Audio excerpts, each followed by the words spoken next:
Good morning po. Tayo po'y mag-aral ng salita ng Diyos. The Book of John, chapter 1, verses 12 to 13. Subalit ang lahat ng tumanggap at sumampalataya sa Kanya ay binigyan niya ng karapatang maging mga anak ng Diyos.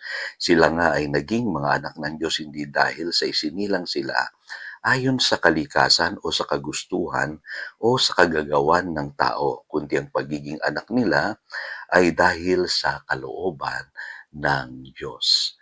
Sons of God, pag-usapan natin yung pagiging anak ng Diyos. So, laliman natin yung ating pag-aaral today. So, malinaw po sa text natin, hindi lahat ay anak ng Diyos. Yung lamang pong tumanggap at sumampalataya sa Panginoong Hesus, yun po ang binibilang ng Diyos na kanyang mga anak. At malinaw po yung pagiging anak ng Diyos ay hindi sa kagagawan ng tao, hindi po yung tinatawag na human or physical birth ang nagpabilang sa atin sa pamilya ng Diyos. Ang linaw-linaw po, ang pagiging anak ng Diyos po ay kagagawan ng Diyos. Malinaw po na sinasabi ng Biblia yung kanyang nature, yung eternal life na pinag-aralan natin itong mga nagdaang araw ay inimpart po sa atin nung tayo po'y na-born again. Yan naman yung pinag-aralan natin yesterday sa 2 Corinthians chapter 5 verse 17, tayo po'y tinawag ng new creation in Christ Jesus. At yung born again experience, miracle po yan, na kung saan yung life na meron sa Diyos, yung sinasabi sa John chapter 1 verse 4, na impart po sa atin. Kaya tayo'y partakers of divine nature. Sabi sa 2 Peter chapter 1 verse 4. At ang tawag sa atin ngayon, new creation, 2 Corinthians chapter 5 verse 17. At God's workmanship in Christ Jesus.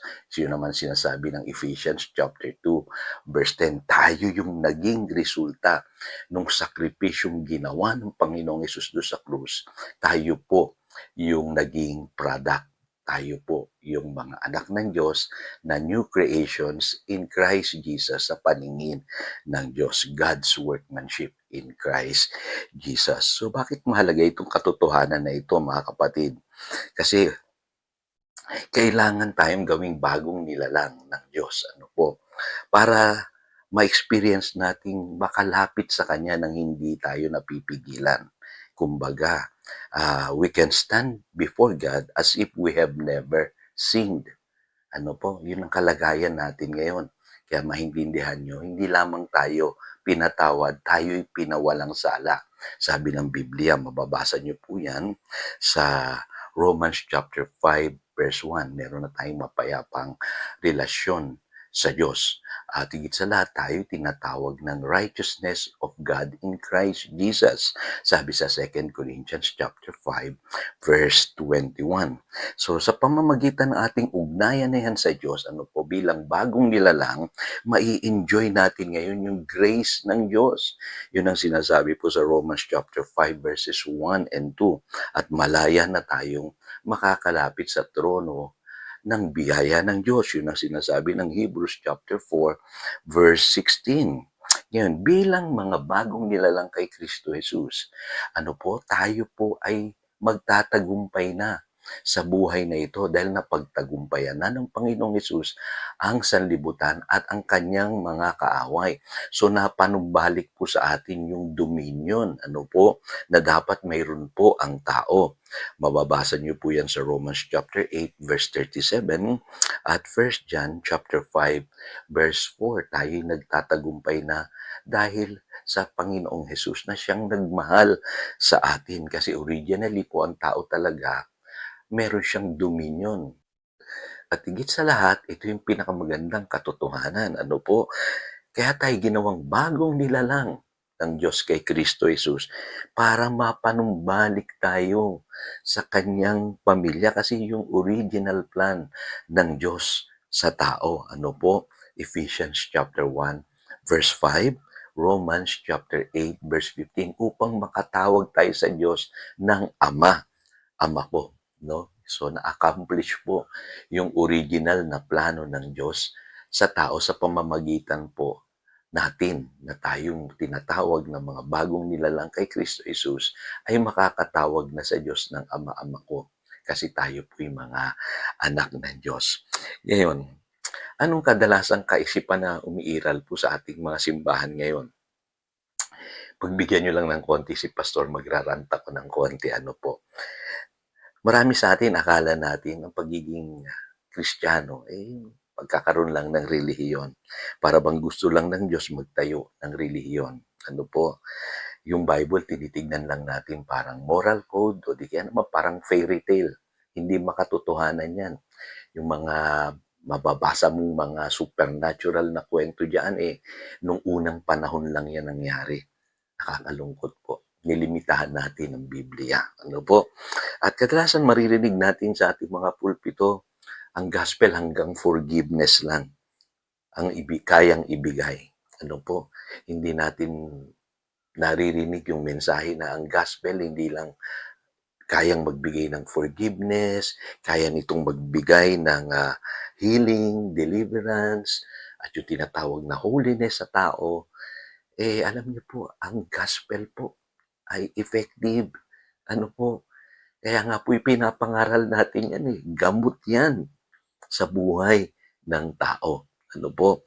At ang karamihan po sa atin ang paniniwala, kahit tayo na born again na, tayo pa rin yung lumang tao. Ano po? Naririnig ko po ito sa maraming mga kanta maging sa mga sermon Tayo pa rin yung dating makasalanan, barupok, talunan, malayong malayo po sa sinasabi ng Biblia. Narinig nyo naman po kanina yung mga verses na aking binanggit. At para sa atin po, yung pagsisimba lang paglinggo, sapat na. Yung kakanta lang tayo, uuwi na tayo pagkatapos. Para baga nakikita natin yung simbahan na isang samahan, isang organisasyon, parang isang event or concert, ano po. Hindi natin nauunawaan na gusto ng Diyos ng isang pamilya na kung saan gusto niyang iparana sa atin yung kanyang pag-ibig. No? At gusto niyang ipalaganap yung kanyang mensahe. Gusto niyang abutin pa yung maraming tao para mapabilang sa kanyang pamilya. Parang isang ama katulad ko, nananabik ako na makita yung aking mga anak.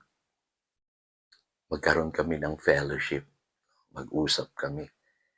Pero malayong-malayo po sa nakikita ko ngayon sa ating pong mga churches. Bakit po nagkaganoon? Ano po? Yun nga po, lagi kong sinasabi dito sa Daloy, biktima po tayo ng mga maling interpretasyon ng Biblia. At kadalasan po nakatali lamang sa theology o sa kaisipan ng tao yung ating paniniwala. At nakakalungkot po yon. At alam niyo po ang resulta nito, you get what you believe. Kung ano po yung pinaniniwalaan mo, yun ang nangyayari sa buhay mo. Kaya kung limited yung unawa mo sa gospel, limited yung pagkaunawa mo sa eternal life, limited yung pagkaunawa mo sa new creation in Christ Jesus o sa pagiging anak ng Diyos, limited din yung experience mo sa iyong Christian life. Kaya alam niyo mga kapatid, ngayong Holy Week, balikan natin sa ating pag-aaral kung ano talaga yung pangungusap ng Diyos sa kanyang mga salita. Kaya po pinagtsatsagaan ko pong palalimin at ipaliwanag sa inyo yung kahulugan po ng mga pangungusap na tinatalakay natin ngayong linggong ito. So tayo po'y manalangin.